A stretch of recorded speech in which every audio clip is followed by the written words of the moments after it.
Good evening there, everybody. What is happening? Hopefully, you all are having a wonderful day today. So, hopefully, this DU recorder app stays up. It's really been pissing me off lately because it'll just close out of me for no apparent reason, and I really have no idea overall how to update it or what other app to use. But I might have to search for another app because this DU recorder has not been very consistent lately. But hopefully, it works for this video. Anyways, I wanted to review this fight overall. I wanted to give my input on this fight that happened yesterday because Oscar Valdez, who has already had a certain amount of controversy attached to his name for the past couple of weeks anyway, because he was caught on a banned substance. Now, it was a diuretic overall, which some may not see as that big of a deal. But, excuse me, in my opinion, a banned substance is a banned substance. And is it possible that Oscar Valdez is possibly on something more than just a diuretic? It's very possible. Who the hell knows? But when it comes down to it, in my opinion, should he have been stripped of his title and probably not allowed to fight? Yeah, probably. But, let's be real. He is a Mexican-American fighter or a Mexican fighter. And, Top Rank knows and boxing knows overall that they attract a certain amount of dollars, that they attract a certain amount of fans. I don't know if there is a bigger fan base in the sport of boxing than the Mexican boxing fan base or the Latino boxing fan base. If we're actually talking about who has the biggest amount of fans in boxing, it probably actually is the Latinos, at least from what I can think. Some people may disagree, but that's just what I see personally, especially with boxers out there like, Canelo Alvarez and Oscar Valdez and, Teofimo Lopez. Now, Teofimo Lopez, of course, he's not Mexican, but I'm not just talking about Mexican, fan base. I'm also talking about, like I said, once again, the Latino fan base. And I think Bob Arum and Top Rank know that the Mexican fighters, that they can attract a great amount of attention. That's why when Jose Ramirez lost to Josh Taylor in that unification fight earlier this year, overall, you can tell that Bob Arum, that he really wanted Jose Ramirez to win that fight. And he was trying to get Jose Ramirez to win that fight. But Josh Taylor, since he knocked him down a couple of times, they had no choice but to give Josh Taylor that fight. Because Bob Arum, afterwards, he was absolutely livid that Jose Ramirez lost that fight. He was trying to say that the fight was a lot closer and overall that he thought Jose Ramirez possibly won and all sort of bullshit. Bob Arum overall knows what Mexican-American fighters, what they can bring to the table, or what Mexican fighters can bring to the table. And it's no different with Oscar Valdez. That's why he only got a slap on the wrist with this banned substance. But it is what it is. Anyways, let me say this. I did not do my homework on his opponent. I did not think that this guy was going to be anything special. I did not think that this guy was going to be a very good opponent. I took a look at where he came from, and I saw that he was from Brazil.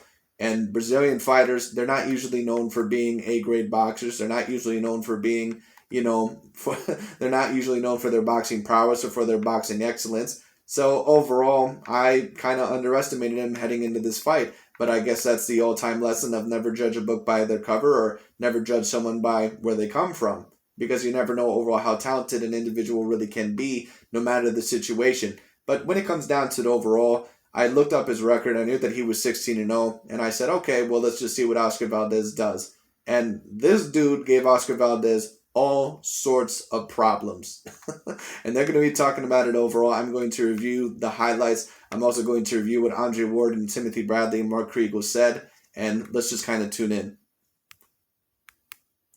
I think I saw Oscar Valdez we're used to seeing. I didn't see anything, different in terms of his offense or anything like that. I would have loved to have seen the fight unfold, if Conceicao stayed in control and stayed in demand the way that he was, but he didn't, and Oscar did what he had to do.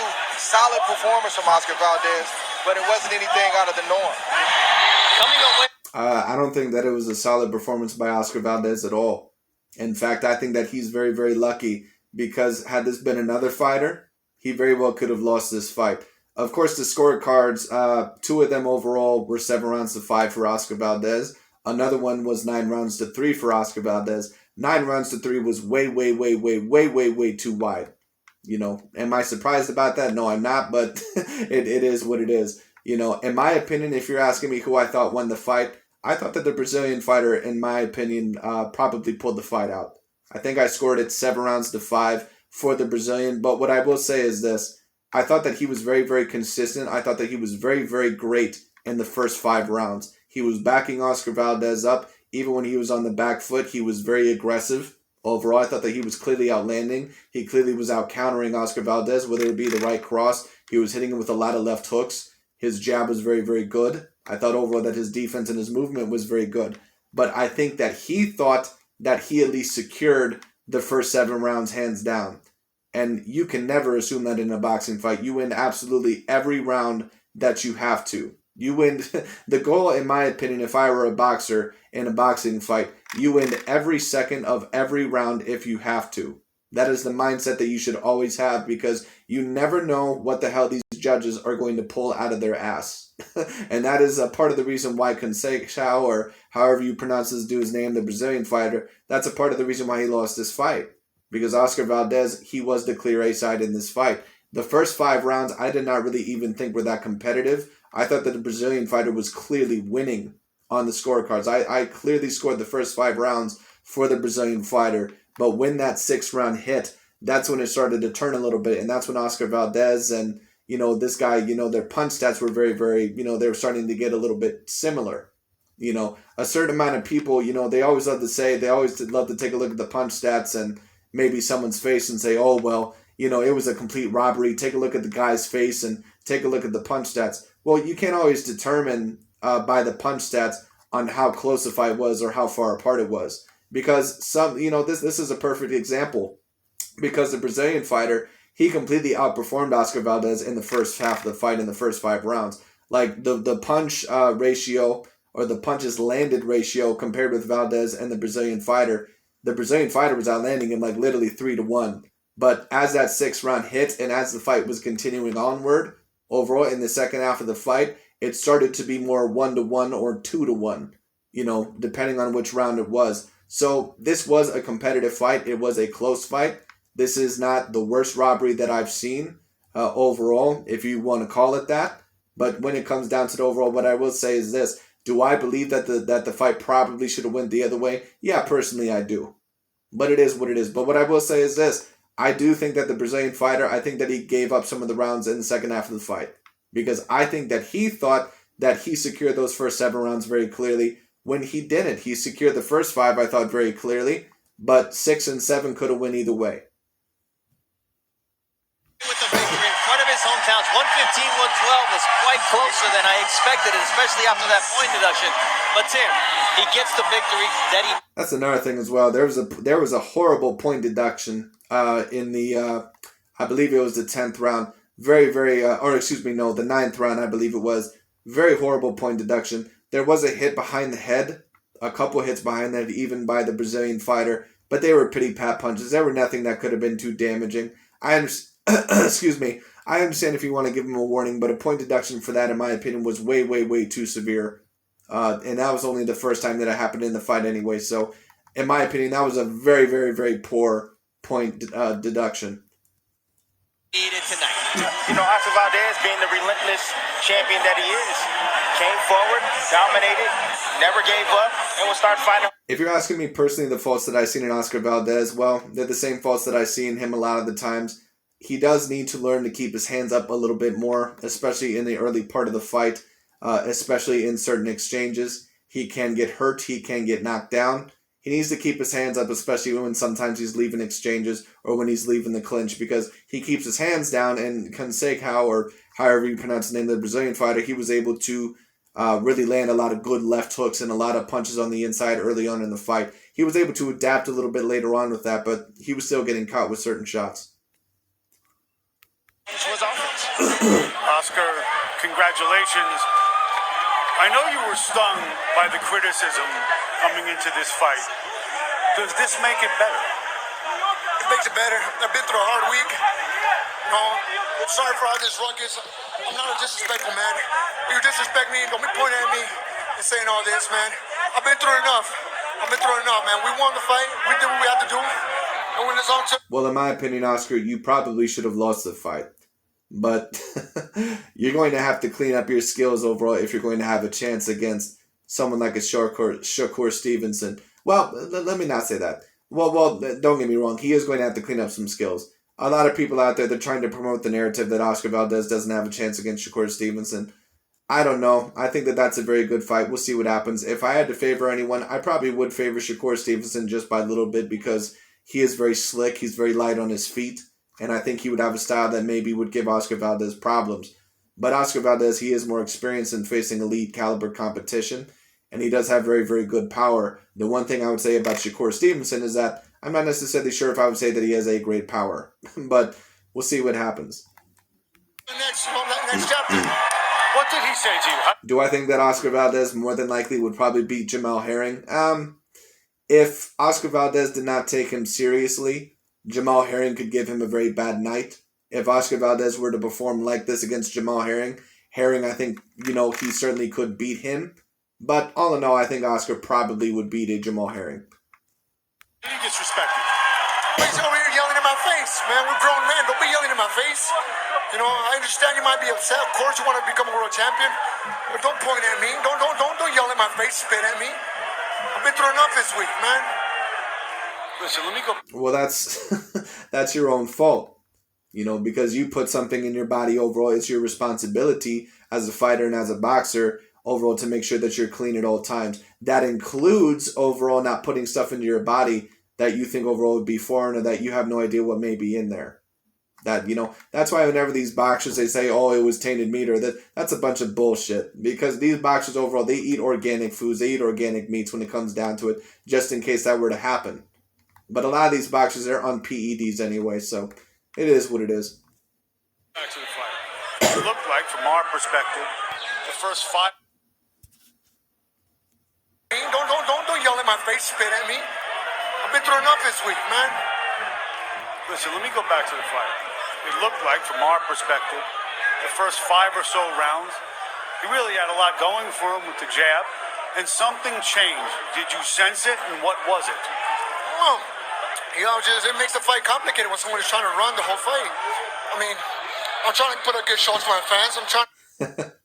Oscar Valdez overall said that he was running the whole entire fight. First of all, Oscar, you were the one overall backing up in that last fight that you had against Miguel Berchelt, so don't be talking that shit when it comes down to the overall. Because, like I said, these Mexican fighters especially, they'll make that bullshit ass excuse of, oh, he was running, those are bullshit. But when they need to back up, oh, they'll back up. Take a look at Canelo against Gennady Golovkin. Take a look at Oscar versus Miguel Berchelt.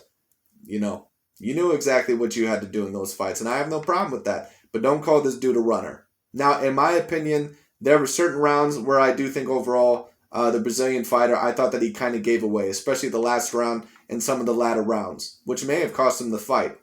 There were certain rounds overall where I think he could have stepped up the pace a little bit more. I thought that he was tremendous in the first 5 rounds, but then after that, he started to slow down a little bit too much, and it kind of reminded me of Oscar De La Hoya versus Felix Trinidad. You cannot give away certain rounds. You always have to act like every single round is a must-win, and he didn't do that. Give the fans what they want, which is a good fight. But, if he wants to run, you can't win a fight running like that.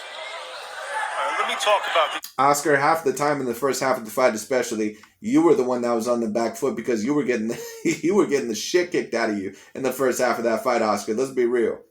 All right, that dude was putting you in trouble. fans. It's been a while since I remember what a real boxing crowd was like. What did you hear from them? And what did they give you? I want to thank everybody out here in Tucson, Arizona.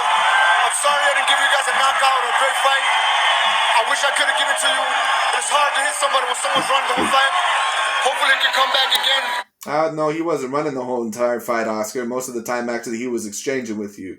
But I thought overall that he could have had better defense in the second half of the fight. Oscar, of course, adjusted a little bit, but I don't think that it was enough overall to the point to where the Brazilian, like I said, I think that he thought that he secured the first 7 rounds easily and that he could take it light in the second half. He got a little bit too overconfident, and that's a part of the reason why he lost this fight. But it is what it is. Once again, in my opinion, do I still think that he did enough? Yes. But, once again, this could have even been, if he would have put on the pressure, he possibly could have even got Oscar Valdez out of there.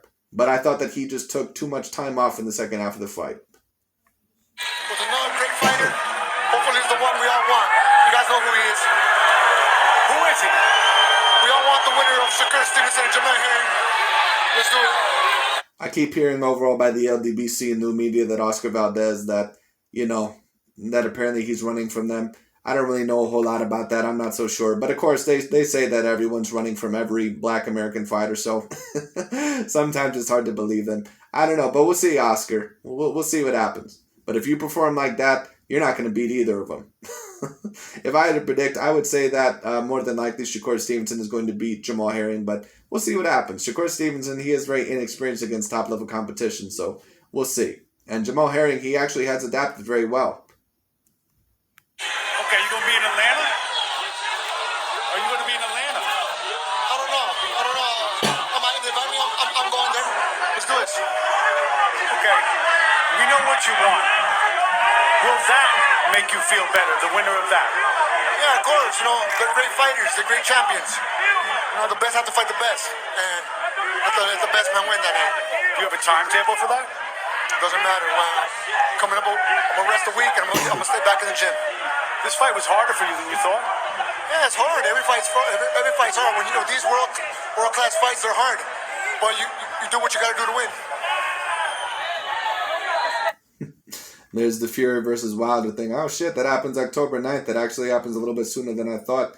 Less than a month away. I'll have to do my fight prediction probably on that next week. Or maybe the week before. I'm not sure. But that's pretty much my opinion on the Oscar Valdez performance. Personally, I thought the Brazilian fighter did enough to win. But at the same time, he also gave up a little bit too many rounds in the second half of that fight. Either way, Oscar Valdez, if he's going to have a chance against Shakur Stevenson or Jamal Herring or beat them, he's going to have to perform a lot better. He's going to have to keep his hands up a little bit more. He's going to have to sharpen that jab. He's going to have to go to the body a little bit earlier when it comes down to it. All in all, he's going to have to learn to avoid the jab a little bit better. Better head movement, learn how to cut off the ring a little bit better as well. He's going to have to learn to do all those things. Now, Shakur Stevenson, certain times he can be hit when it comes down to it, and Jamal Herring, him as well.